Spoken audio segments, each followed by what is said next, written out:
Muy buenos días. Saludamos a todos los presentes y a las autoridades que nos acompañan, a Monseñor Fernando Chomalí, arzobispo de Concepción y gran canciller de la Universidad Católica de la Santísima Concepción, al decano de nuestra Facultad de Estudios Teológicos y Filosofía, doctor Patricio Merino Beas, al director del Departamento de Teología, doctor Manuel Gómez Mendoza, a los académicos, estudiantes y a todos aquellos que están conectados. La Facultad de Estudios Teológicos y Filosofía, a través del Departamento de Teología, les da la más cordial bienvenida a esta 9ª versión de la Jornada Internacional de Teología, y este año se centra en el pensamiento de Joseph Ratzinger, Benedicto XVI. A continuación, hará uso de la palabra en este acto inaugural de esta jornada el director de nuestro Departamento de Teología, el doctor Manuel Gómez Mendoza.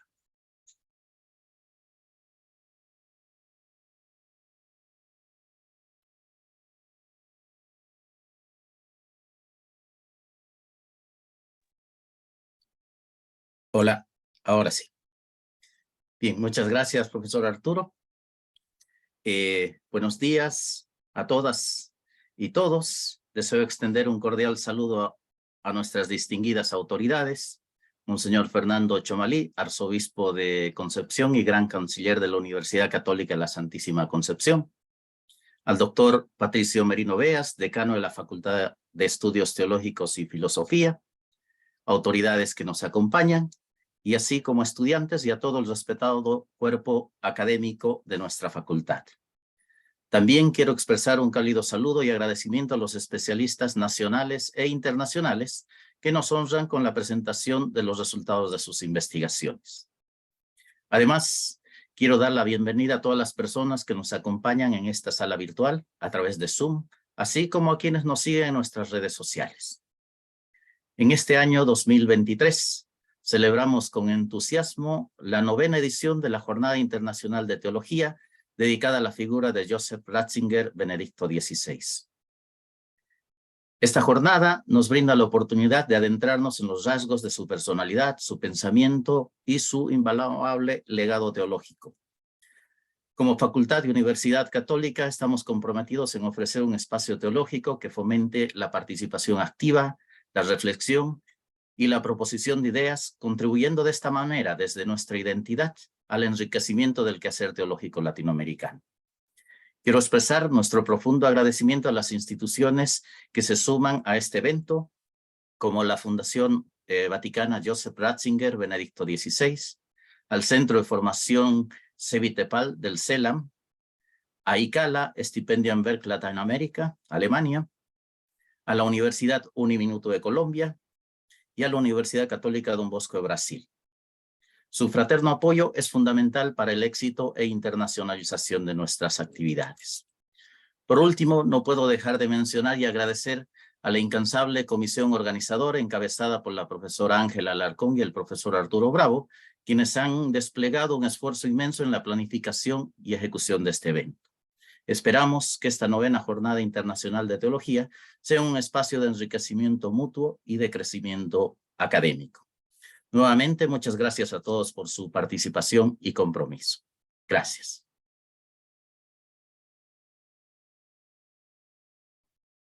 Agradecemos al director del Departamento de Teología por su saludo de bienvenida, y a continuación invitamos a hacer uso de la palabra al arzobispo de Concepción y gran canciller de nuestra universidad, Monseñor Fernando Chomalí, quien se dirigirá a todos los presentes con un saludo y unas reflexiones en torno al tema que convoca esta jornada.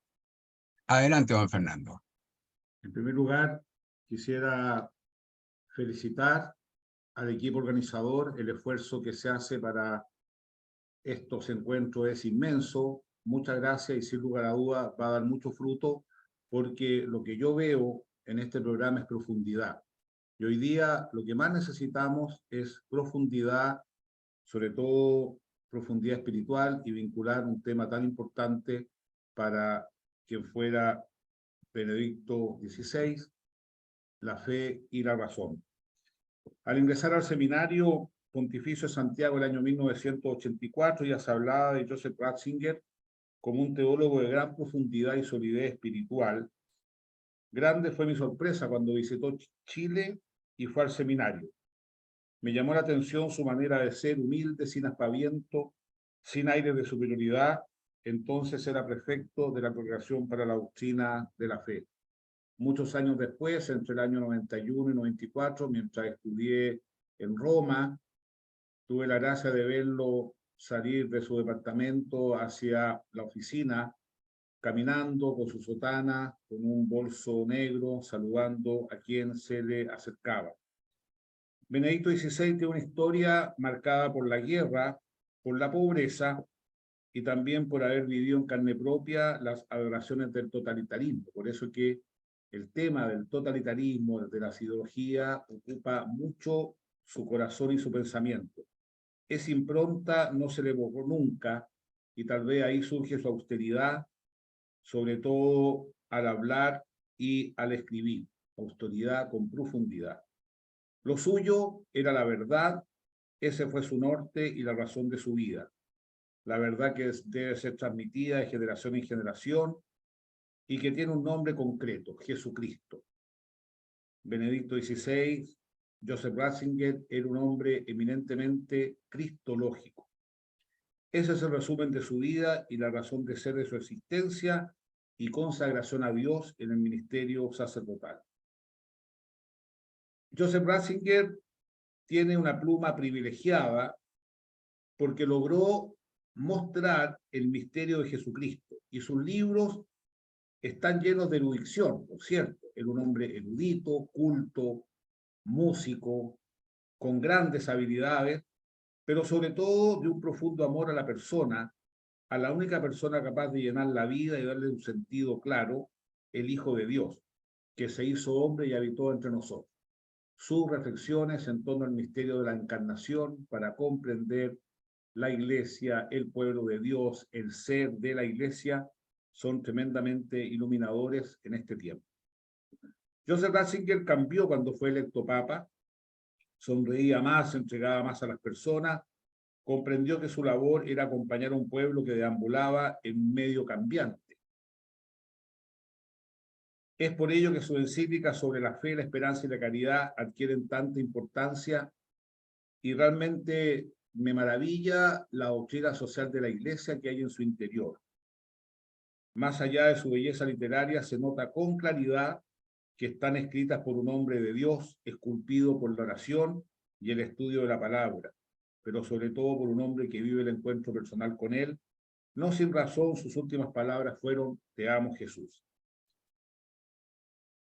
Creo que tenemos que agradecer que el Señor nos haya regalado a esta persona su testimonio, su amor a la Iglesia y al ser humano, porque mostró con valentía y fuerza su dignidad inalienable y que solo se puede conocer a la luz de Dios, fuente y fin de todo bien.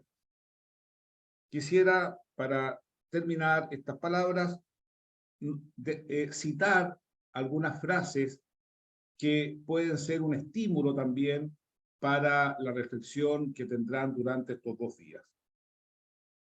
Plantea que la actual crisis de fe en la que Dios parece volverse un gran desconocido y Jesús un gran personaje del pasado, tiene también una expresión dramática de tipo antropológico, que se muestra en un hombre abandonado a sí mismo, solo y confundido, a merced de fuerza de las que no conocen siquiera el rostro, mientras carece de una meta a la cual orientar su existencia. Aquí hay un diagnóstico de la civilización actual que lo vemos en carne propia en los colegios, en la organización social, en el mundo de la empresa y también en el mundo universitario. Estuvo hace pocos días visitándonos el arzobispo Paglia, estuvo en la universidad, en la Facultad de Medicina y después con agentes pastorales, y me dijo algo que me llamó mucho la atención. Dijo: ya superamos el individualismo, ahora estamos en un hiperindividualismo. Y qué extraordinario cuando dice la expresión dramática de un hombre abandonado a sí mismo, solo y confundido, a merced de fuerza de las que no conoce siquiera el rostro, y esa fuerza todos las conocemos, mientras carece de una meta a la cual orientar su existencia. Soy un convencido, se lo he dicho en reiteradas oportunidades al señor rector y también a los vicerrectores y al decano de las facultades de Ciencias Teológicas, que lejos el mejor servicio que le podemos ofrecer a la Iglesia es anunciar a Jesucristo. Lejos, el mejor servicio y un anuncio que se manifiesta en obras concretas, especialmente a los más pobres. Después, hay otro elemento eclesiológico que quisiera poner en medio de ustedes, que me parece tremendamente interesante en medio de este, como les decía, hiperindividualismo. La Iglesia no es una organización, sino un organismo, no una corporación, sino un cuerpo, una realidad vital que entra en el alma, de manera que el mismo yo, precisamente como alma creyente, es elemento constructivo de la Iglesia, como tal unido al yo de Cristo. Una inserción en último término que exige que ese nosotros, que no es un grupo que se declara Iglesia, esté en el gran nosotros de los creyentes de todos los tiempos y lugares. Es muy impresionante que uno donde va llega a una parroquia, a una casa sacerdotal, llega a una iglesia y se siente en su casa, porque compartimos ese ethos de ser el cuerpo de Cristo, cosa que él habló mucho, sobre todo en el concepto de el pueblo de Dios. Vuelvo a felicitar a los organizadores y agradecer este tremendo servicio que realizan, que es tratar la vida, la obra y temas fundamentales que ha escrito quien fuera el Papa Benedicto XVI, Joseph Ratzinger. Muchas gracias y que les vaya excelente. Gracias, don Fernando. Agradecemos a nuestro gran canciller por acompañarnos hoy en esta inauguración, por las reflexiones vertidas recién. Y a pesar de que ya fue mencionado por el director de nuestro departamento, yo quisiera también, a nombre del comité organizador de esta jornada, agradecer nuevamente el patrocinio de la Fundación Vaticana Joseph Ratzinger, Benedicto XVI, del Centro de Formación CEVITEPAL del Consejo Episcopal Latinoamericano y Caribeño, del Intercambio Cultural Alemán Latinoamericano ICALA, conocido también como Stipendienwerk Latinoamérica Deutschland, de la Corporación Universitaria Minuto de Dios de Colombia, y de la Universidad Católica Don Bosco de Brasil. Siguiendo con el programa, y estamos en realidad un poco adelantados en los tiempos, vamos a empezar entonces con la primera conferencia, lo que va a permitir esponjar quizá un poquito más la conferencia, porque las conferencias están pensadas para 40 minutos de exposición y 20 minutos de consultas, conversación, diálogo.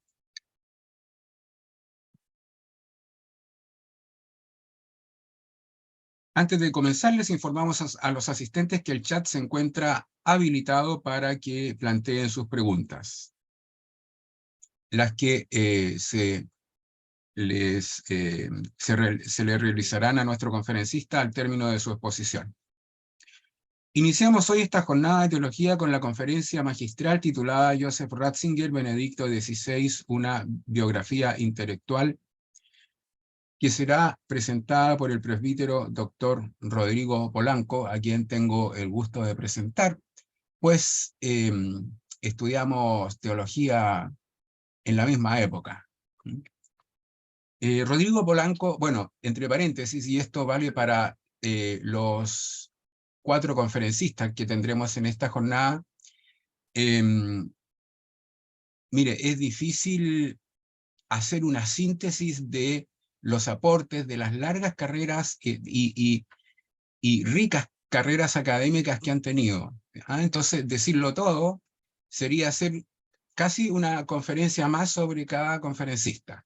Teníamos unos conferencistas con unas fructíferas carreras académicas. Así que aquí me disculpan muchas cosas que seguramente me voy a saltar, es solo una síntesis.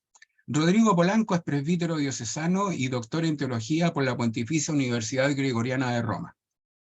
Actualmente es profesor titular de la Facultad de Teología y director de la revista Teología y Vida de la Pontificia Universidad Católica de Chile.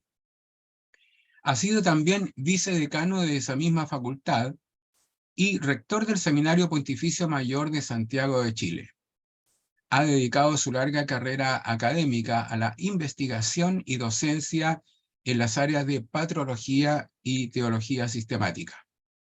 Se ha especializado particularmente en la teología de Ireneo de Lyon, Hans Urs von Balthasar y Joseph Ratzinger, y en temas de eclesiología, ecumenismo, Vaticano II y de teología latinoamericana, en donde ha contribuido con numerosísimas publicaciones.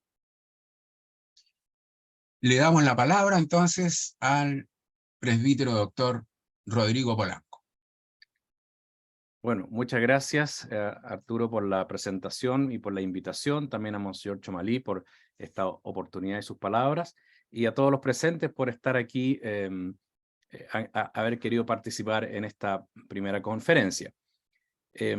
Como bien se sabe, esta es una primera conferencia más bien general sobre la figura de Joseph Ratzinger, Benedicto XVI, y yo quisiera presentar un panorama global. No voy a leer el texto, sino que voy a ir como sintetizando las ideas fundamentales para hacerlo más ameno, creo yo. Y me voy a fundamentalmente a centrar en la primera parte de su vida, que es la más teológica, dado que este es un encuentro teológico y tal vez es lo menos conocido. Su pontificado fue más conocido y también más en general, y lo mismo como prefecto de la Congregación para la Doctrina de la Fe, pero también me voy a referir a algunos aspectos de él. Como no es una biografía global así general, sino que más bien una biografía intelectual, esto quiere decir que voy a tratar de mostrar cómo se fue formando este teólogo a partir también de acontecimientos vitales, porque en realidad en la vida uno se va haciendo también y mucho con respecto a lo que le va ocurriendo. Me voy para tener un panorama general, lo voy a hacer en 7 puntos, donde fuera de una primera introducción, voy a mostrar un poco su momento inicial de estudios escolares y la guerra, luego todo el problema en torno al Concilio Vaticano II, cómo llegó allí, ese sería en tercer lugar. En cuarto lugar, ver los temas más centrales que él estudió y algunas cuestiones que tuvo que afrontar, y luego, por supuesto, el momento de prefecto, luego el momento del pontificado, y finalmente un último punto sobre una reflexión sobre su renuncia, que es un gesto extremadamente importante, me parece a mí, que refleja su vida. Bien, respecto a una primera mirada global, quisiera decir que, como he dicho al principio, en la vida humana siempre la persona y los acontecimientos que va viviendo están unidos, porque de alguna manera uno hace lo que uno es, pero también uno puede decir que uno es en parte lo que va haciendo, o sea, uno se va haciendo también, uno es, pero también se va haciendo. Entonces, de alguna manera, recorrer la vida de una persona ayuda a comprender mejor por qué llegó a pensar como pensó y por qué tomó las decisiones que tomó durante su vida. Yo creo que Joseph Ratzinger es una persona tremendamente inteligente, como dijo Monseñor Chomalí, pero también tremendamente sencilla. Y de alguna manera su característica teológica pasa por esos dos factores, la penetración muy grande, pero la sencillez. Y esa sencillez tiene que ver también con su forma de ser, pero también con su vida. Por lo tanto, me voy a centrar en los aspectos teológicos de su vida y de toda su grande carrera. Valga eso como introducción general de lo que estoy hablando. Vamos entonces, en segundo lugar, a sus estudios y la guerra. Todos sabemos que, y no voy a ir a detalles que son conocidos, pero nacido el año 1928 en Bavaria, es un campesino. No es propiamente un campesino en el sentido de que trabajaba en el campo, pero de ambiente campesino. Y me parece que eso es importante, aunque su padre era algo así como gendarme. Bueno, buena parte de su vida él la vivió más bien en el campo y en una vida en lo concreto.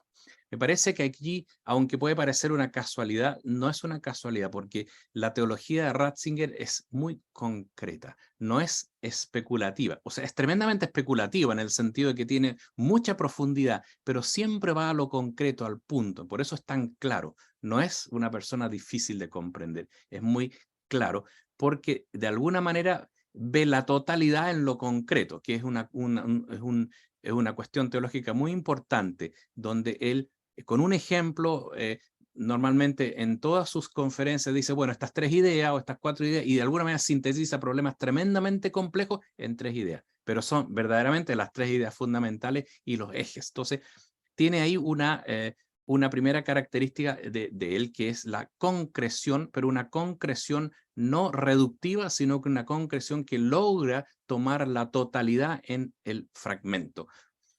Ahora bien, en su niñez también tuvo una segunda experiencia importante, que es justamente haber vivido, si nació el año 28, justamente su niñez y su juventud estuvo marcada por el ingreso del nazismo en Alemania.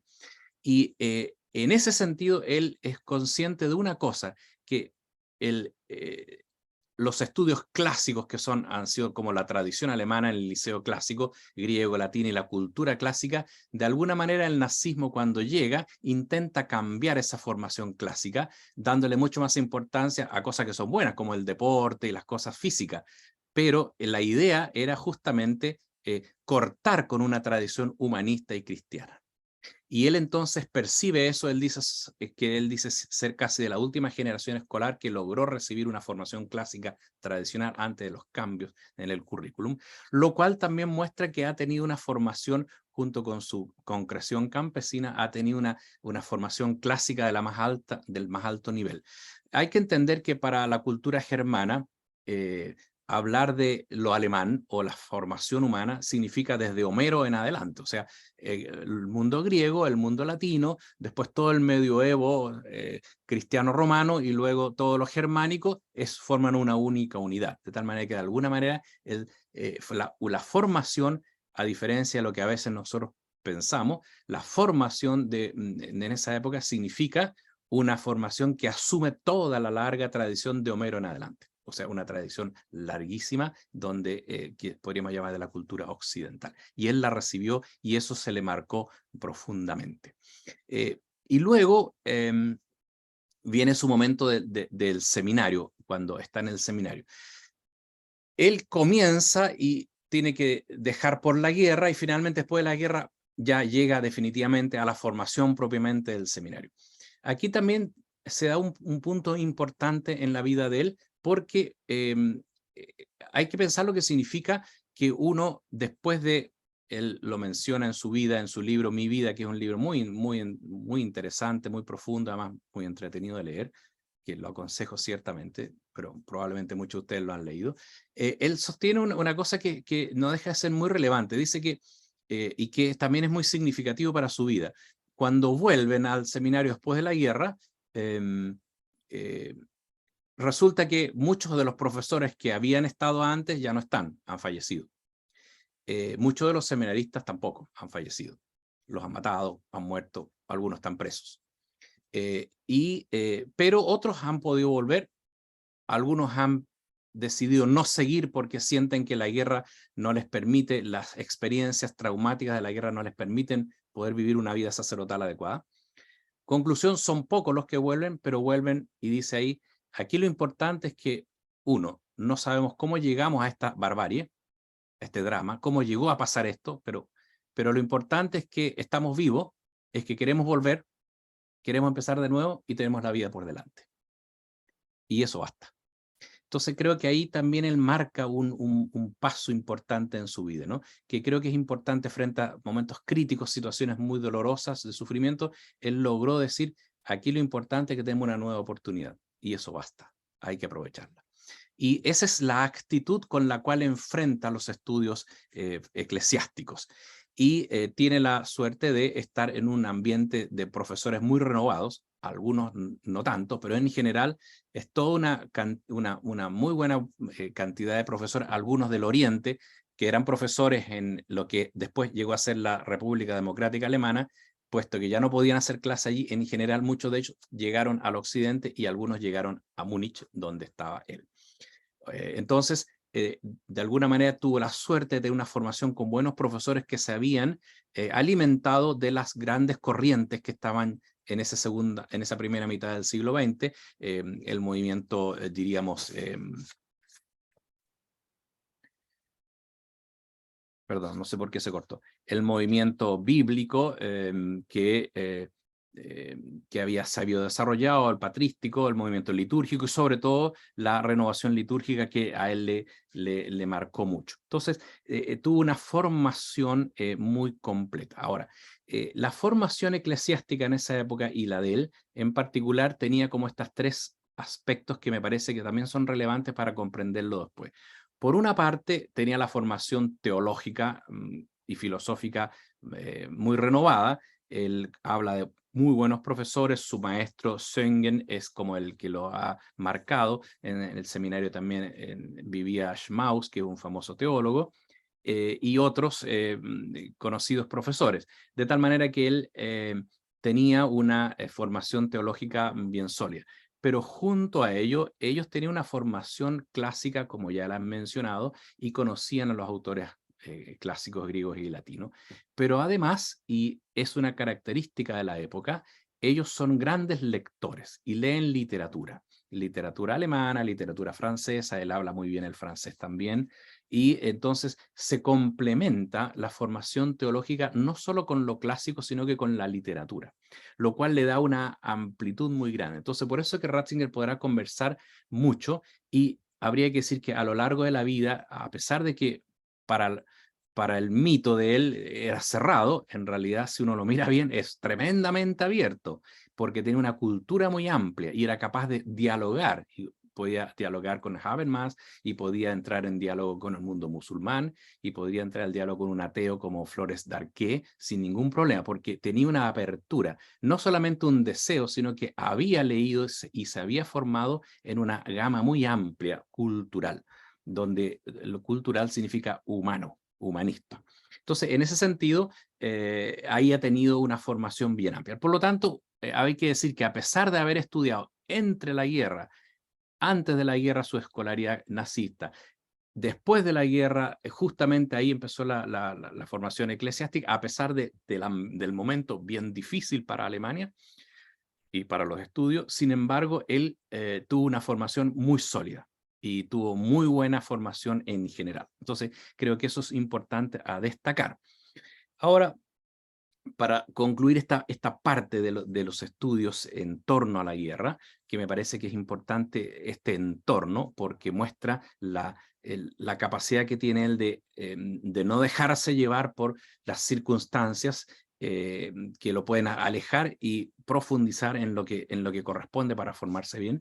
Entonces, llega el momento final, lo resumo, él se ordena sacerdote, está la posibilidad de ser profesor, adquiere el doctorado con este profesor Söngen sobre San Agustín, volveré sobre eso, y luego entonces está la posibilidad de la habilitación, que en Alemania es necesario un nuevo examen, una especie de nuevo doctorado, que se llama habilitación, precisamente para hacer profesor. Y allí tiene un problema que es conocido, y en el fondo es que cuando él hace su doctorado lo hace en San Agustín, el concepto de pueblo de Dios. El concepto de pueblo de Dios para él fue muy importante porque de alguna manera lo marcó en su eclesiología, en Agustín.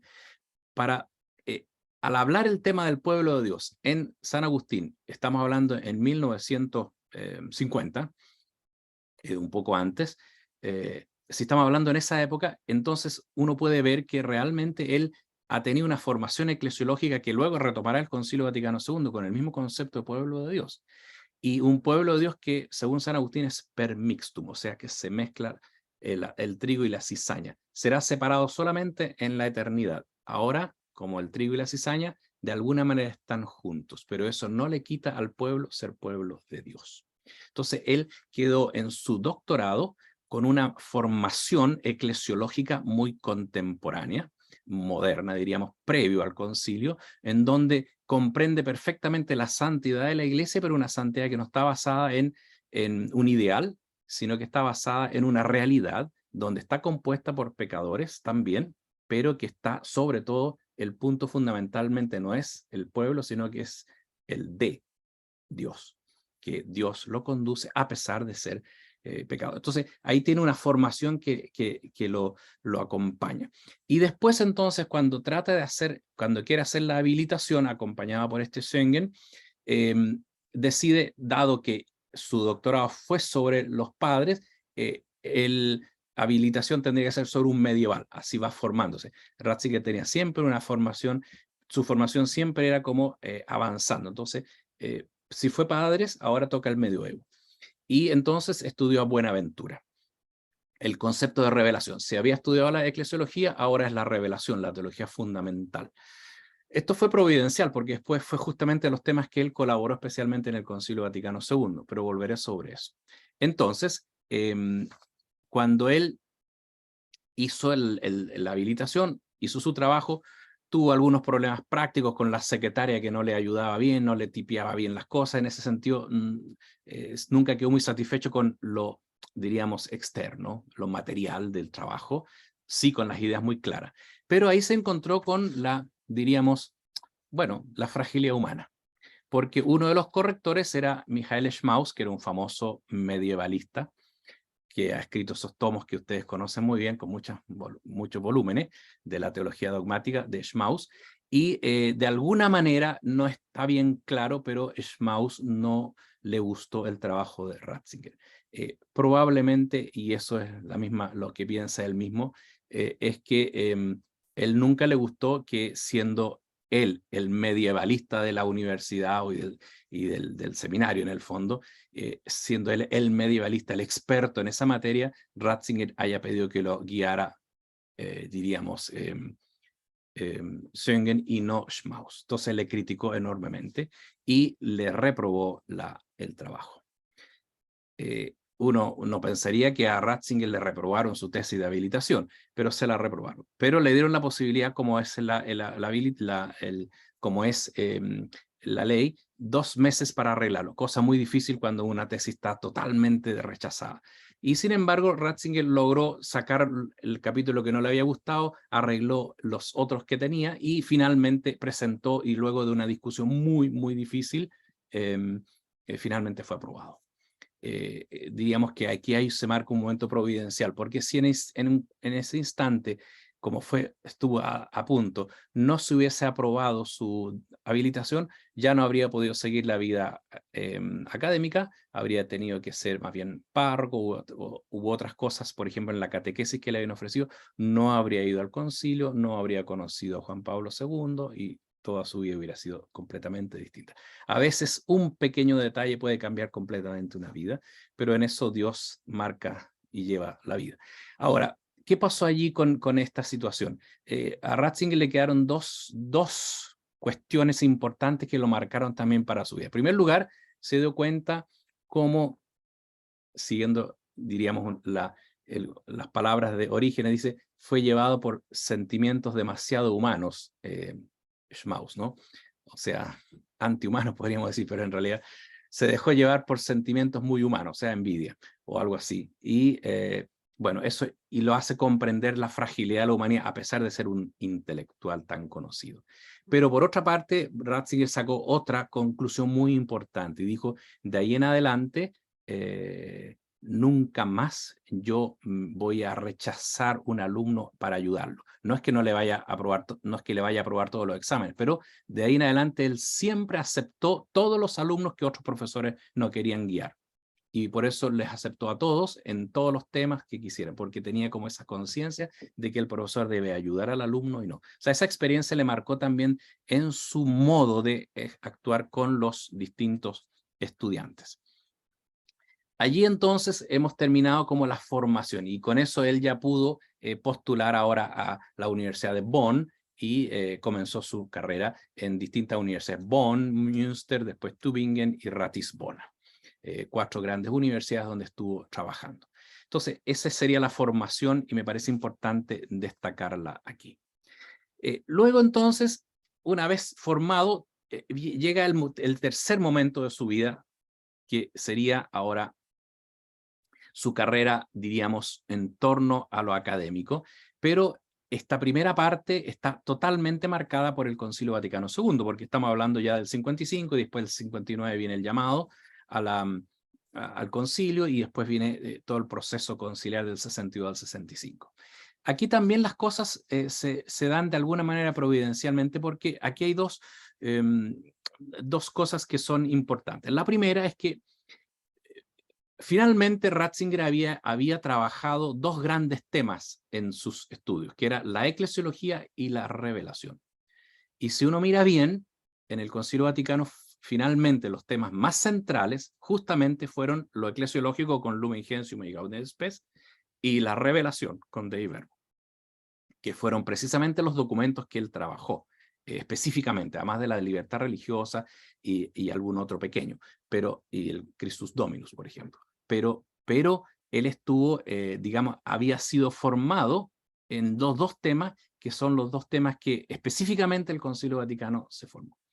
Bien, eso es, diríamos que son los caminos de Dios.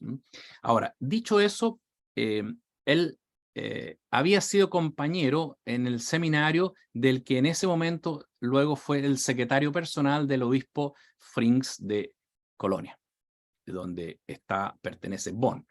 Y entonces, cuando vino el concilio, el obispo Frings necesitaba, por supuesto, un asesor teológico y su secretario, al parecer, le propuso a Ratzinger, para lo cual primero había que escucharlo en una charla y fue el obispo a escuchar una charla que dio Ratzinger diciendo más o menos cuáles serían los caminos, las propuestas, las ideas que el concilio debería manejar. Le gustó mucho, lo invitó a conversar y finalmente fue su consejero. Fue muy importante, Frings, el obispo era algo mayor ya, fue importante en el concilio, tuvo su participación por 2 motivos. Uno, porque era un cardenal importante en Colonia. Segundo, porque estaba en el grupo de los alemanes que influyeron mucho en el concilio. Y tercero, porque su perito, que era Ratzinger ahora, fue verdaderamente un hombre muy importante en el concilio. De tal manera que él se encontró con una muy buena colaboración y fueron juntos. Ahora, si uno mira en la obra completa de Ratzinger, que en el volumen 7 más o menos están todas las intervenciones que él hizo para prepararle a Frings sus intervenciones. Después uno mira lo que Frings dijo en el concilio y uno ve mínimas diferencias. O sea, prácticamente lo que decía Frings era lo que había escrito Ratzinger. Solo que Frings le matizaba algunas cositas a veces, le bajaba una palabra un poco más fuerte, un poquito más, diríamos, más político, que a veces... Entonces, pero fuera de esas pequeñas diferencias uno puede comparar, y yo lo he hecho en varios de los documentos, sobre todo en los eclesiológicos, donde Ratzinger le escribió prácticamente exactamente la misma, como le ocurre en general a los obispos en el concilio, ¿no? Entonces, hay que decir que en este tiempo del concilio hay una unidad muy importante. Ahora bien, en el mismo concilio, siendo el asesor de un obispo, rápidamente pasó a ser ya perito conciliar propiamente nombrado y por lo tanto ya tiene un doble trabajo, que es acompañar al obispo en sus documentos, pero sobre todo en trabajar directamente. Y como dije ya, trabajó mucho en Lumen Gentium, de hecho tiene un par de comentarios sobre eso, trabajó mucho en Dei Verbum, de hecho también tiene sus comentarios, y en tercer lugar trabajó en otros documentos menores que ya mencioné. Ahora bien, ¿cuál fue su aporte fundamental en esto? En cuanto a Lumen Gentium, además de las cosas generales, como que el acento que tenía Ratzinger, y uno lo ve en sus intervenciones, es decir, mire, en el concilio hubo una discusión eclesiológica y muchas cosas del grupo minoritario decía siempre, la tradición dice, los papas dicen, y lo que está proponiendo una gran mayoría son cambios que pueden ser, que no están de acuerdo a la tradición. Y Ratzinger entonces, el punto de él dice, efectivamente no están de acuerdo a la tradición de los últimos 100 años o 200, pero están de acuerdo con la gran tradición de 1000 años. O sea, en el fondo es el decir cuál es la verdadera tradición. Si es la tradición breve de los últimos años o es la tradición que viene de los padres y del Oriente. Entonces, en buena medida, en todo lo eclesiológico y los cambios que se fueron dando en estos nuevos conceptos de pueblo de Dios, que lo conocía, de misterio y sacramento, el punto de Ratzinger siempre era volver al origen. Es decir, aquí hay, y eso tiene que ver con la renovación patrística en especial. Y por eso él tiene ese aporte, que lo dice mucho. Y por supuesto, tiene también un acento en la iglesia particular. Lo segundo, en cuanto a Dei Verbum, él también había trabajado mucho y aquí se dio otro problema, y en el fondo buena parte de la discusión de Dei Verbum tenían que ver con la relación escritura-tradición. Pero el problema fundamental era que se decía que, y estaba la discusión previa, hay un famoso autor, Geiselman, que también estaba en esa línea, que en el fondo la pregunta era si la escritura era materialmente suficiente, la escritura, o además había materialmente parte en la tradición. Entonces toda la discusión era si la escritura era materialmente suficiente o había más material. Pero esa discusión estaba llegaba a un punto ciego, porque no había cómo resolver el problema, porque decía, bueno, pero esto no está o no está en la escritura. Entonces Ratzinger, a partir digamos, de Buenaventura, que lo había escuchado bien, y la teología de la revelación medieval, él dice, es que hay un problema, es que es anterior el problema, ese punto ciego se resuelve con una cosa anterior, y es que la revelación no es material, no es cosas, no son contenidos, sino que es un acontecimiento de una persona. Es un acontecimiento que se celebra, que se cree y que se vive. Y por lo tanto sale de ese punto ciego, y es lo que hace Dei Verbum, es presentar la revelación como el acontecimiento de Cristo al cual uno cree y se manifiesta en la liturgia, en la palabra, en la vida eclesial, en toda la vida, en la iglesia. Entonces, en ese sentido, él es tremendamente moderno en eso, en el concepto de tradición. Y luego tiene varios escritos sobre el concepto de tradición como una fe activa, una fe acontecimiento, pero una fe frente a una presencia permanente aconteciente de Cristo. Ese es como sus aportes en ese punto. Y tiene un tercer aporte que es importante, que es en el tema de la libertad religiosa. También trabaja en ese documento, además de otros, y también en Gaudium et Spes, en donde va en la misma línea de la libertad religiosa. En el fondo dice, el problema está, esto no solo lo dice él, pero en el fondo él participa de esta posición importante, que es que el problema de la libertad religiosa, que era en el fondo, lo previo era la tesis. O sea, se supone que la tesis era que lo ideal es que el Estado sea cristiano. La hipótesis es que si no fuera cristiano, se tolera otras religiones. Entonces, en el fondo, Ratzinger sale de ese juego, porque dice, en el fondo, aquí hay otra cosa, que hay algo anterior, y es que que el sujeto es el que acepta la religión, y por lo tanto, la religión tiene que partir de la libertad del sujeto para libremente acceder a la fe. Por lo tanto, hay un problema anterior al Estado, que es el sujeto, que tiene libertad de religión. Eso es moderno hasta el día de hoy. Y segundo, en ese sentido, el Estado, que es parte de la vida humana, tiene dos tareas. Uno es respetar la libertad del sujeto, y dos, justamente no oponerse, sino por el contrario, reconocer que existe la posibilidad de la vida religiosa, de la religión, y por lo tanto el Estado tiene que fomentar también, no oponerse. O sea, hay una libertad religiosa en dos sentidos, en la del sujeto y en que el Estado y la comunidad deben reconocer que es parte de lo humano y por lo tanto no puede oponerse ni de alguna manera impedir las expresiones religiosas. Entonces, todos esos son temas modernos y es importante que la vida anterior le habían preparado. Por lo tanto, en cierta medida, su participación tan, diríamos, importante, siendo tan joven, porque era muy joven, era como el joven prodigio, fue muy relevante, pero precisamente porque se había preparado en los temas que coincidentes providencialmente le habían tocado. Hasta allí podríamos decir que está todo el tema del concilio. Podríamos decir que después del concilio es un tema muy complicado, cómo fue la recepción del concilio, que fue muy variada, ustedes la conocen bien, y Ratzinger también toma una cierta postura que mencionaré en un momento más. Pero pasemos entonces, una vez finalizado el concilio, a un cuarto momento de la vida de él, que tiene que ver con diríamos, con sus estudios, con sus temas de estudio, o sus grandes preocupaciones teológicas. Primero quisiera decir que es curioso, pero si uno mira la bibliografía de Ratzinger, son muchísimos libros los que hay de él, pero en realidad esa cantidad de libros no son libros, sino que son recopilaciones de artículos. En verdad, él escribió muy pocos libros. Escribió las dos tesis, que es lo del pueblo de Dios y lo de Buenaventura, en el concepto de revelación en Buenaventura, más el pueblo de Dios en San Agustín.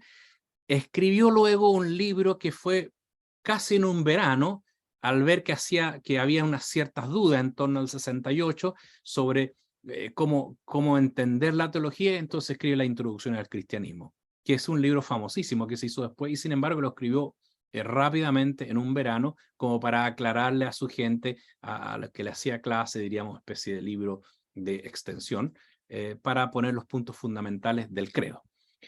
Y se hizo un texto famosísimo porque en el fondo, como es él, en pocas páginas sintetiza perfectamente los grandes temas de la doctrina. Entonces ese es el tercer libro, tal vez el libro más famoso de todos de él. Luego escribió un libro sobre escatología porque iba a participar junto con Auer, Johannes Auer, que es conocido una famosa colección Ratzinger-Auer, iban a hacer y otros, tal vez ayudaría a Rahner también, y otros iban a hacer una especie de manuales de teología de los distintos renovados, digamos, después del concilio, una cantidad de manuales. Finalmente no resultó el equipo, Rahner tampoco siguió en eso. Él escribió el suyo de escatología, pero ya después los otros no, porque hizo otras cosas, y finalmente Auer escribió el resto. Conclusión, terminó siendo un puro libro, el de escatología. Un libro muy sintético también, que es una especie de manual de escatología que conocemos. Y al final de su vida ya escribió el Jesús de Nazaret, que es conocido, y el espíritu de la liturgia, pero ya en su momento más de papa. Entonces, lo que queremos decir es que su forma de hacer teología eran artículos. Esto no es simplemente una casualidad o que no escribió libros o no le gustaba escribir libros, sino que aquí volvemos a dos cosas anteriores. Uno, él particularmente tenía esa habilidad de en pocas palabras y en pocas frases ir al núcleo.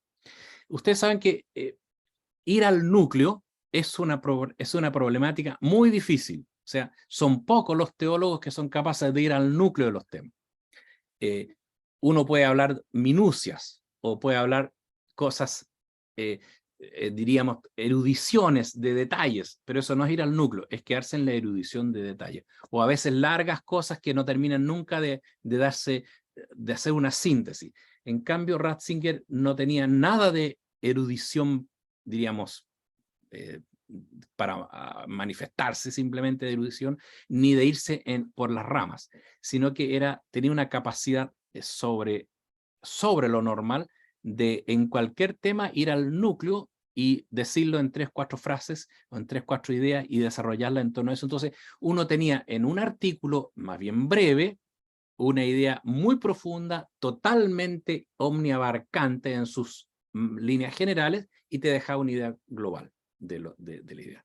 El libro Introducción al Cristianismo tuvo aunque era un libro, no ya un artículo, pero tiene ese éxito que tuvo precisamente porque en ir pasando todas las frases del credo, en cada una le daba vuelta a todo el tema y lo dejaba totalmente amarrado en pocas páginas, y así seguía con nosotros. Entonces, uno va leyendo y va comprendiendo y le queda una unidad. Entonces, los artículos tienen mucho eso, que es una habilidad poco común, pero en los teólogos sobre todo, pero que él la tenía sobrada.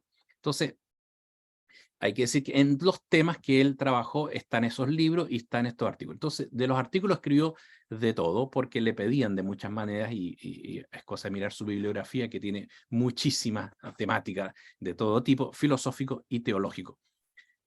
Entraba también en temas litúrgicos y en todo lo que que significara teología.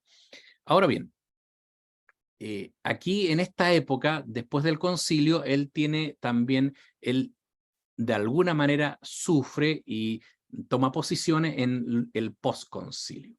Yo creo que aquí es importante decir que en todos los concilios que han habido en la historia, y el mismo Ratzinger lo reconoce en algún momento, todos los concilios tienen un momento de preparación que a veces no se sabe que va para un concilio, pero de alguna manera, por ejemplo, el siglo XX, todos los desarrollos que fueron habiendo en el siglo XX, hoy día uno los mira y dice, claro, eso iban apuntando a un concilio, pero en ese momento no se pensaba en un concilio. O sea, hay todo un movimiento previo que fuerza, de alguna manera, que lleva al concilio y que el Papa del momento logra percibir y lo llama. Pero junto a esa fuerza anterior que desarrolla el concilio, hay un segundo momento que es propiamente la dinámica que se da en el concilio, que muchas veces también es inesperada. O sea, ciertamente en el Concilio Vaticano II, los obispos cuando llegaron, y eso es clásico, todos los obispos que llegaron al concilio, los 2000 y algo más, 2200 que llegaron a la primera sesión, la gran mayoría no tenían ni siquiera mucha idea de qué era un concilio, que el última edición del Vaticano I, que había sido breve, y anterior Trento. Entonces, no estaba del todo claro cuál era la dinámica que se iba a dar. De hecho, todos pensaban que en 3 meses se volvían, en diciembre, y ahí terminaba el concilio. Nadie pensó que iban a haber 4 sesiones. Pero a poco andar, se dieron cuenta que era más largo, más complejo, y que se empezó a dar una dinámica completamente nueva. O sea, también el concilio tiene sus propias dinámicas, como las tiene lo previo. Y finalmente se termina en el concilio con las 4 sesiones y los 16 documentos. Pero luego del concilio también se da un tercer momento que también tiene sus propias dinámicas, que no siempre son predecibles, o sea, no son predecibles. En el concilio se dio un ambiente que le llamaron en la misma época, incluso Pablo VI en una ocasión, hay un espíritu de renovación, de buscar la fuente, de ayornamiento, que motivó. Y eso quedó después plasmado en documentos concretos, que son los 16 documentos. Y una experiencia vivida sinodal, podríamos decir, conciliar. Pero luego, terminado el concilio, ahí se dan también nuevas dinámicas. Nuevas dinámicas que tienen que ver con la recepción del concilio en los distintos contextos. Entonces, evidentemente, se dio una temática de recepción que es siempre variada, y por lo tanto también diversos tipos de recepciones, y al haber diversos tipos de recepciones también diversos tipos de interpretación del concilio, centrándose más en el espíritu y por lo tanto dándole mucha libertad a seguir renovando, o centrándose más en la letra, manteniendo más o menos una cierta, digamos, fijación de la doctrina y de las acciones. Entonces, en esa dinámica entre espíritu y letra se da una recepción bastante variada. Y entonces los autores y los que han estado allí tienen que tomar posición, y la iglesia va tomando posición en eso. Eso es lo que se da también en el postconcilio y se dio. Ahora, lo que ocurre en este caso es que junto con la recepción propia del concilio y las dinámicas propias de la recepción, se dio otro factor que es muy importante y que a veces no se toma tan en cuenta. Y lo podríamos resumir en la Revolución del 68 en Francia, que eso es un cambio global cultural. Entonces, la recepción del concilio, que ya tiene sus dinámicas, se ve también de alguna manera influenciada por otra dinámica que es mucho más fuerte, que es todo el cambio epocal, cultural del 68 y todo lo demás. Entonces, de alguna manera sea una mezcla que puede ser positiva, pero también puede ser de alguna manera disruptiva en la recepción con esta. Entonces, frente a eso, los autores y los teólogos de la época fueron tomando distintas posiciones y obviamente Ratzinger fue bastante crítico a muchas de las recepciones o evoluciones posteriores al concilio. Hay dos que para él le parecen especialmente importantes, que no tienen que ver con un rechazo al concilio, sino que con una, digamos, con una, podríamos decir, con una incomodidad, o más bien un rechazo, o estar en contra de una cierta forma de interpretar el concilio o de recepción. La primera, que es bien conocida, que es bien importante destacar, es que él, aceptando completamente la renovación litúrgica de Sacrosanctum Concilium, él es bastante crítico de y ustedes lo habrán visto en su propia literatura, pero es bastante crítico de la renovación postconciliar litúrgica, en el sentido de cómo se hace la reforma litúrgica. En estas cosas, por supuesto, son totalmente debatibles, porque no son el concilio, sino que son cómo se lleva a cabo el concilio. Ahora, ¿cuáles son sus dos críticas que son más o menos generales? La primera crítica de él, importante, dice que la reforma litúrgica, siguiendo un poco el movimiento litúrgico, acentuó demasiado la vuelta a las fuentes originarias. Él le llama un poco arqueologizante, es decir, hay que ir a lo original. Y entonces eso desconoce, dice él, que también la liturgia va evolucionando. Y aunque lo original sea de una cosa, también a lo largo de los siglos se van agregando cosas. Y por lo tanto hay que tener cuidado, dice, y eso es la crítica, de no borrar todo lo del medio para volver a lo original, sino que de alguna manera hay que hacer una síntesis entre lo original y aquello que se ha ido incrustando o agregando o complementando, porque la tradición es algo vivo. Entonces, él critica ese aspecto de la reforma litúrgica posterior al concilio, no la del concilio. Y por eso es bastante crítico a esa forma en buena parte, y tiene que ver eso las decisiones que tomó después del concilio, como papa. Y la segunda crítica que hace él es, dice, y lo segundo que es realmente sorprendente, es que una forma litúrgica, que sería el misal de Pío V, en un cierto momento se prohíbe. Entonces dice, esto de prohibir un rito que había durado 5 siglos es algo inesperado, algo que no es que no se pueda hacer, pero es una cosa sorprendente. Entonces, esas dos cosas a él no le parecen del todo adecuadas, no está de acuerdo él con él. Que por supuesto son cosas discutibles, pero es importante saber lo que pensaba a este respecto. Entonces, tiene ese problema con, digamos, ahí hay un punto. Y la segunda cuestión, una es la liturgia, y la segunda cuestión que a él le parece también importante de destacar, de crítica es lo que él después, cuando Papa lo dijo, pero él lo tenía muy presente antes, es si la hermenéutica del concilio en las recepciones de ruptura o de reforma. Dicho así, eso lo dijo ya como Papa, pero es la misma idea. En el fondo es hasta qué punto yo corto con una tradición o no, o hasta qué punto yo lo que hay es una reforma, un cambio, o hay solo un profundización. Ahora, hay que decir que las dos cosas se dan, y por eso él las entiende como reforma, en el sentido que hay cosas que cambian y hay cosas que se profundizan.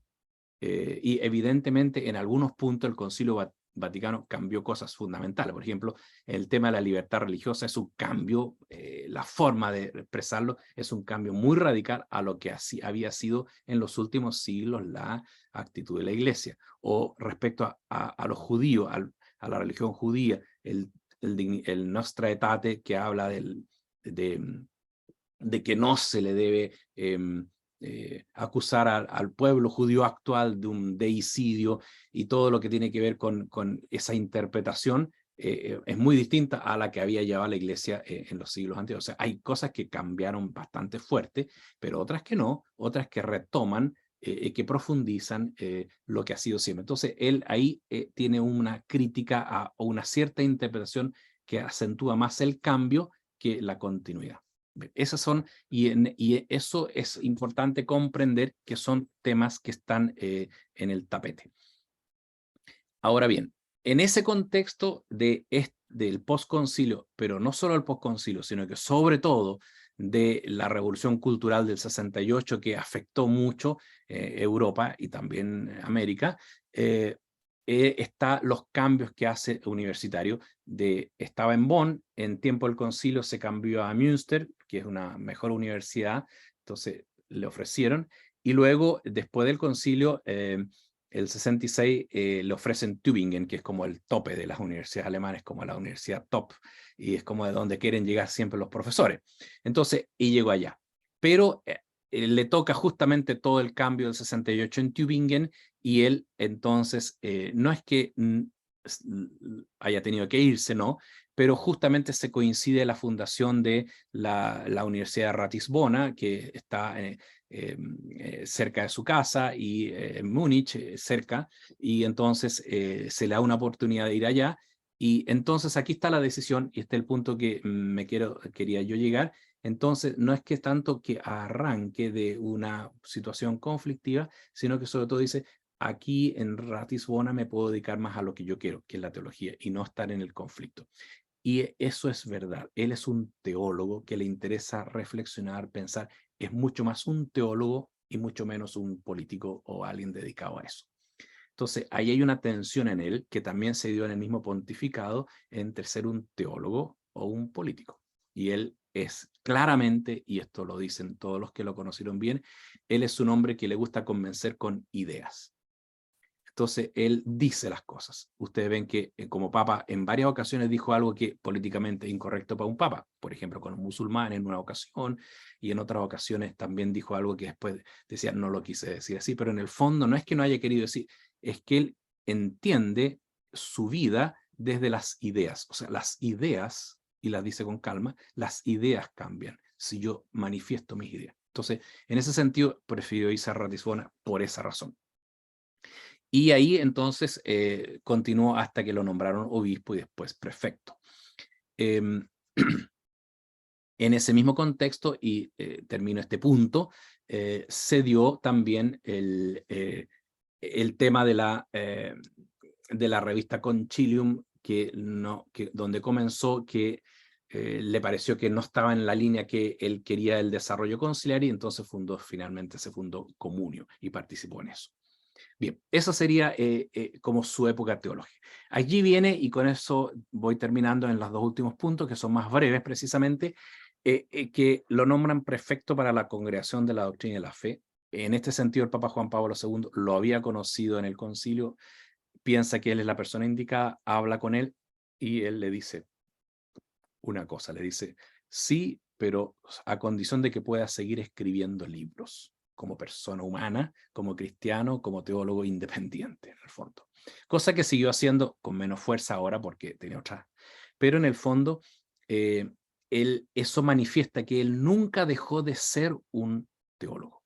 Y cuando lo nombraron papa, también cumplió lo que quería antes, que era escribir un libro sobre Cristo, que es como su centro, como Monseñor Chomalí lo dijo, es un cristólogo, efectivamente, eso es. Entonces también volvió a escribir un libro, El Jesús de Nazaret. O sea, en sus momentos posteriores a su vida propiamente teológica, él mantuvo internamente la cualidad de teólogo, y de teólogo que escribe un libro con libertad. Entonces, en ese sentido, el Papa Juan Pablo II, que lo conocía bien y lo valoraba, y el Papa sí que lo había percibido muy bien, lo conocía muy bien y lo quiso mucho, le aceptó. Y ahí entonces, aquí hay un cambio en él, no un cambio de él, sino que tiene que cambiar de perspectiva. Entonces es importante, porque siempre se dice, no, a veces uno escucha teólogos que dicen, no, a mí me encantaba Ratzinger, que los leía harto y después cambió. No cambió. Él no cambió como persona, creo yo. Esa es mi opinión. Lo que pasa es que es una tarea distinta. Entonces, lo que ocurre es que cuando te nombran de prefecto tiene otra tarea. El prefecto tiene una tarea propia, que es justamente ver los límites, estar atento a cosas que ya escapan del margen teológico de la iglesia, y entonces tiene una labor que es distinta. Entonces, en ese sentido, ha tenido que enfrentar temas complicados, sobre todo en una época complicada, en donde obviamente él tenía una posición y entonces tuvo que enfrentar. Entonces, en ese sentido, más que un cambio en su manera de pensar, creo yo, aun cuando siempre puede haberlo, tiene que ver con un cambio de perspectiva de su trabajo. Porque uno lo ve que cuando lo nombran papa, vuelve a cambiar de perspectiva y ya mira de otra manera, porque depende la tarea que uno tiene, también las acentuaciones que hace. Entonces, en ese sentido, la siguiente momento, que es de prefecto, él tiene que enfrentar temas que son complejos en la época. Enfrentó el tema de la teología de la liberación y con dos documentos, uno bastante crítico y otro bastante más positivo. Allí se dan dos temas, esta es mi interpretación y tengo argumentos para pensarlo. Él, obviamente, Latinoamérica le es lejano y por lo tanto se dejó aconsejar mucho desde Latinoamérica y la pregunta es si esos consejeros le dijeron exactamente lo que pasaba. Esa es una pregunta que uno tiene que hacerse. Y entonces él tiene dos momentos. Tal vez lo ideal hubiera sido haber puesto los dos documentos en uno solo, haber esperado un poco más y haber hecho los dos donde está lo negativo y lo positivo. Porque si no quedó como que él había rechazado de plano en la primera. Y se tomó mucho menos en cuenta esta segunda mirada donde destaca el valor de la libertad y de la relación del evangelio con la justicia. Entonces ahí él, pero enfrentó el tema como debe hacerlo. Y lo mismo enfrentó el tema del pluralismo religioso, en el fondo planteando un punto. El diálogo de las religiones no significa, y este es el punto de él, el diálogo interreligioso es siempre para el bien del pueblo, de la sociedad, o sea, nos ponemos en diálogo y conversamos por dos motivos. Uno, para conocernos y que las religiones no sean ocasión de violencia, cosa muy actual. Y segundo, para que juntos, conociéndonos y valorándonos, podamos servir al mundo, al desarrollo del reino en un sentido amplio. Pero no, la teología de las religiones, y ese fue su punto, no quiere decir que creamos en lo mismo, porque las religiones en realidad el problema es que plantean cosas distintas, plantean un distinto Dios, no plantean lo mismo, y plantean un distinto camino del ser humano, y plantean un distinto identidad del ser humano, o que es corpóreo o no es corpóreo, lo corpóreo es bueno o es malo, es trascendente o no es trascendente, Dios es personal o no es personal. Entonces vean ustedes que planteó el fondo, ¿no? El problema del pluralismo religioso y el diálogo tiene que ver con que en realidad no estamos hablando de lo mismo cuando hablamos de Dios. Entonces hay que partir de eso. Y la tercera cuestión que ya la hizo entre varias otras, pero me interesa, fue el tema de el tercer tema es el tema de la iglesia, ¿no? Y en Dominus Jesus, el 2000, esta identidad de la iglesia, que fue como una especie de reacción a una deseclesialización del cristianismo. Entonces él quería destacar el valor de la iglesia ya como antes. Fue muy poco aceptado su documento, sobre todo en el mundo ecuménico, en cierta medida porque pareció entenderse como que no valoraba a otras iglesias. No es tan así, pero de alguna manera algo de eso había. Entonces, pero el detalle, el punto es que el cristianismo es eclesial esencialmente. Y luego cuando lo eligen pontífice, para dejar tiempo para nuestra conversa, ya llevo suficiente yo, cuando lo eligen pontífice, él tiene una nueva preocupación y es interesante que al ser elegido pontífice, en su discurso original, primero, él dice, una de mis preocupaciones fundamentales es precisamente la unidad de los cristianos, como Juan 23 lo había dicho en el concilio. Y él tiene una preocupación ecuménica allí, y la tuvo siempre, los alemanes la tienen por principio, por la experiencia, pero el punto fundamental es que él dice, me quiero preocupar específicamente de la unidad de la iglesia, y eso fue una preocupación importante. Y lo segundo que es importante es que él fue el primero, sin entrar en juicio de Juan Pablo II, que estaba en una época anterior, pero realmente habría que decir que Ratzinger, cuando ya era Papa Benedicto XVI, fue el primero que verdaderamente digamos, abrió y se preocupó del tema de los abusos eclesiales. Y se preocupó, y fue el caso de Maciel, y después en Irlanda, o sea, en el fondo él se preocupó directamente, o sea, realmente tomó en serio el tema de la iglesia. También tiene que ver con su experiencia eclesial. Él sabe lo que es la iglesia y entiende que puede tener pecados, pero que precisamente no son parte de lo esencial, pero hay que enfrentarlo de fondo. Entonces, hay que decir que el Papa en ese sentido fue especialmente relevante en ese punto, porque tuvo una preocupación eclesial en su pontificado que fue muy importante. Y a eso se unió el tema de la liturgia, donde valorizó digamos, el rito de Pío V, tratando de buscar no tanto el tema litúrgico que lo estaba, sino que evitando que se alejaran de la iglesia. Francisco hoy día comprendió que eso no había resultado, sino que eso aumentaba el alejamiento de la iglesia de algunos grupos, y por lo tanto, digamos, terminó con eso. Pero ambos, en el fondo, la preocupación es que no se alejen de la iglesia, o sea, en el fondo que sean experiencias, que mantener la unidad de la iglesia. Hay un tema eclesial ahí en Ratzinger muy fuerte que aparece en estas cosas. Y se confirma eso en el último punto, que es su renuncia. ¿Por qué renuncia? Claro, la gente dice, tal vez vio cosas en la reforma de la curia que no podía hacer y eran tan graves y no las podía hacer, que renunció porque no se encontró capaz. Sí, es una explicación posible. No lo sabemos. Porque estaba cansado y ya se daba cuenta que podría morir. Sí, es posible. Pero no es el fondo. A mi modo de ver, el tema importante de la renuncia de él no tiene que ver con que él no hubiera sido capaz de seguir un poco más, ni que no estuviera haciendo las cosas bien, ni que no se sintiera con toda la fuerza. Todo eso es verdad, pero hay una cosa anterior, y es que él también lo comprende internamente, y tal vez sin ser tan consciente de eso, da un testimonio clarísimo de que aquí lo importante no es él, sino que primero es la iglesia. O sea, la persona está al servicio. Y en el fondo, aquí lo importante no es el ministro, sino que es la comunidad.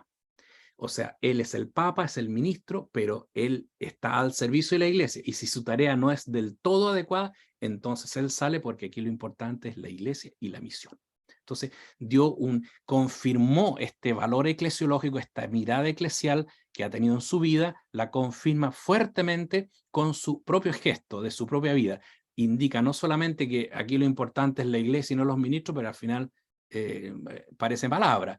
Él dijo, lo digo no solo con palabras, lo digo con un hecho concretísimo, un hecho que no pasaba hace 500 años. Y es que cuando la misión es importante y es lo primero, si yo siento que no estoy en todas las condiciones para cumplirla adecuadamente, entonces yo renuncio y que venga otro que lo haga mejor que yo, o que yo ya cumplí mi tarea. Entonces me parece a mí que él ha hecho un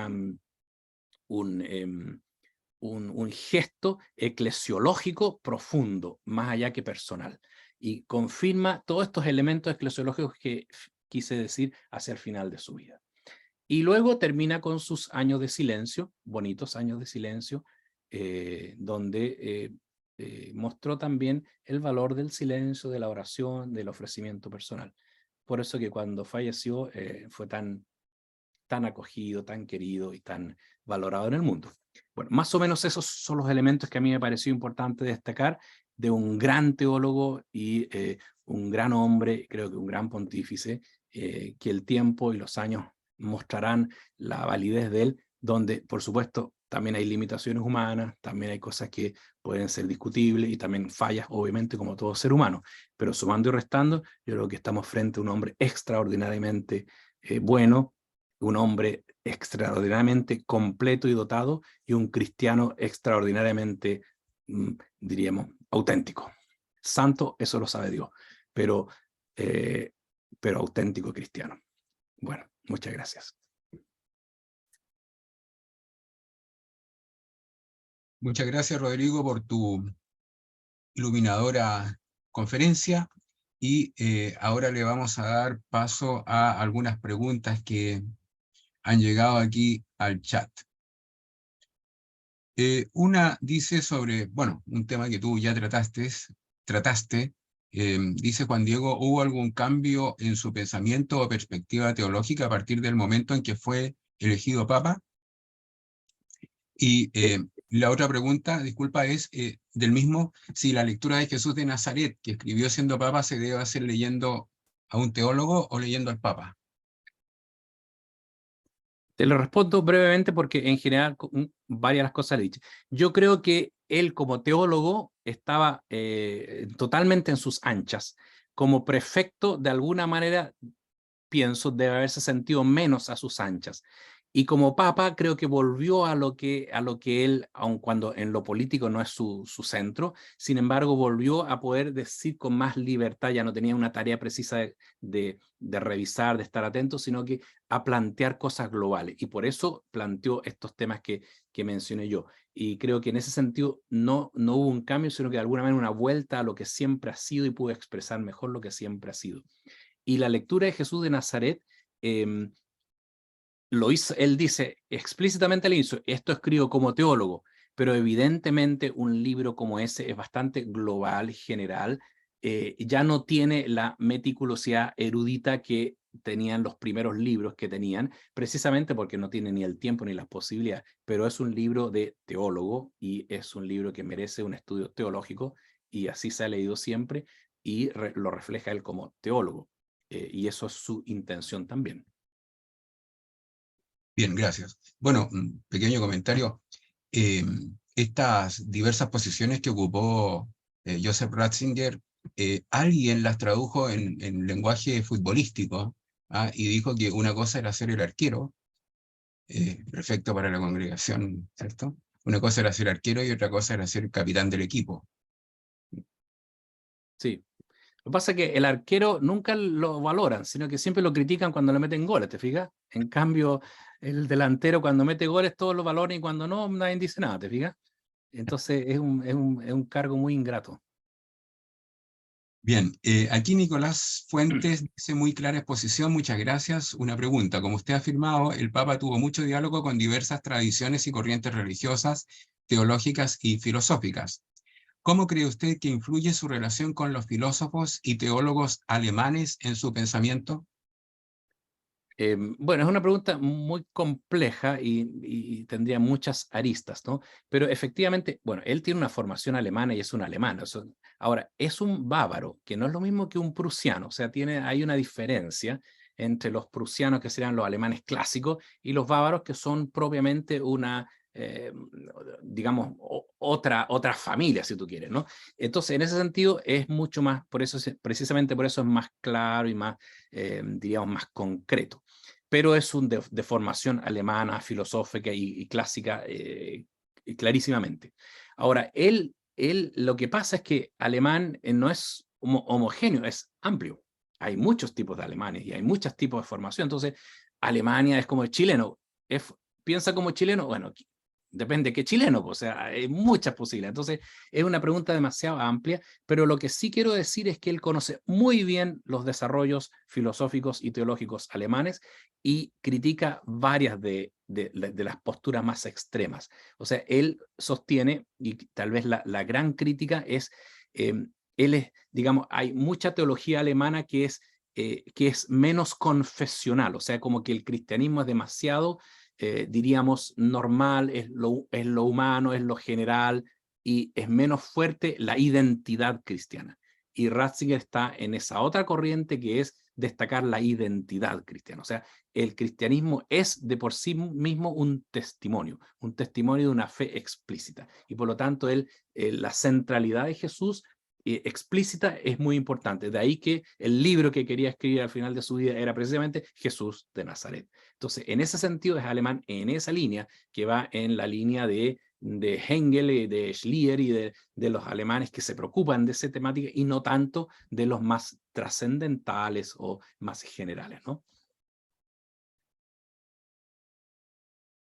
Muy bien. Bueno, estoy mirando, parece que no hay más consultas. Vi una en Facebook, pero ya no la veo. Pero de todas maneras, una parte de la consulta o de la afirmación que se hacía allí puede ayudarnos porque preguntaba si ¿habrá como el material suficiente en el Papa Benedicto para en algún momento su canonización?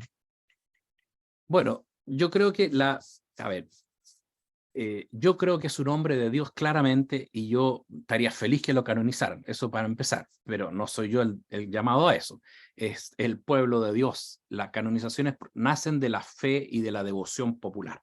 Entonces hay que esperar eso. Yo creo que en general tiene mucha devoción, mucha gente lo quiere y todo. Yo creo que el único punto importante es que como él entró en todos los temas conflictivos y tomó posiciones en temas conflictivos, esto hace que también se dividan las aguas respecto a él. Y hay gente que lo quiere mucho, hay gente que lo considera nada, por el contrario. Entonces, yo creo que hay que esperar que pase un momento, este momento álgido donde están la gente y los sobrevivientes de las peleas, diríamos, para que después se valore. Porque cuando alguien se canoniza, no es porque uno acepta todas sus ideas o está de acuerdo en todas sus tomas de posición. Eso es humano, perfectible y discutible. La canonización significa que la persona es un verdadero discípulo y está en la presencia de Dios porque fue fiel a Dios básicamente en su vida. Y yo creo que eso no hay ninguna duda en Ratzinger, y yo creo que está gozando de la presencia de Dios en el cielo, no tengo ninguna duda. Ahora, otra cosa es si las personas están o no de acuerdo con las posiciones que tomó, pero eso no es problema de canonización, es problema de debate teológico totalmente abierto y completamente libre de que cada uno pueda pensar o no. Nunca una canonización significa aceptar todos los elementos de su manera de pensar o de actuar, sino que más bien habla de su relación con Dios y de su fidelidad al Señor. Y en eso no tengo duda y creo que está en el cielo claramente. Esa es mi opinión. Bien. Ha llegado una consulta de la doctora Esther Gómez, a quien aprovechamos de saludar porque ella tendrá también participación en nuestra jornada. Ella es de la Universidad Santo Tomás, quien dice: agradezco mucho y consulto por qué cree que está siendo tan dejado de lado en tantos ámbitos teológicos. Yo no creo que esté siendo tan dejado de lado, porque al menos en los ambientes que yo me muevo, no son de ninguna manera todos, te fijas, pero yo veo que sus textos se siguen leyendo y sus artículos se siguen conociendo y se republican, de tal manera que ahora pasa que no es el único teólogo. Ahora, cuando era papa y cuando estaba en el concilio era famoso, obviamente era un referente obligado. Hoy día han habido muchas otras personas, no es el único referente, y en ese sentido, claro, es uno más de muchos otros, y eso pasa siempre con los teólogos que van pasando de moda. Pero los grandes textos de él, por ejemplo, cuando habla del concepto de persona, es un texto referente permanente. El mismo Jesús de Nazaret, cuando habla del reino de Dios, sigue siendo un referente. Sus tratados sobre la revelación en los comentarios de Verum también se leen mucho y son muy conocidos. O sea, creo que sigue siendo ocultamente presente, solo que es uno más dentro de muchos. Ya no es famoso, pero es normal que eso pase, ¿no? Me preguntan ahí si puede ser nombrado doctor de la iglesia. Mira, el nombramiento de doctor de la iglesia siempre tiene que ver con un sentido oportuno. Hay muchos que no son doctores de la iglesia, no sé, pero son muy relevantes. San Ignacio de Loyola no es doctor de la iglesia y sin embargo tiene una relevancia con los ejercicios espirituales absolutamente descomunal, ¿te fijas? Santa Teresa de Lisieux es doctora de la iglesia en un punto concreto y es muy relevante en eso, aunque no en todo lo demás, pero no hace más a uno que a otro, ¿no?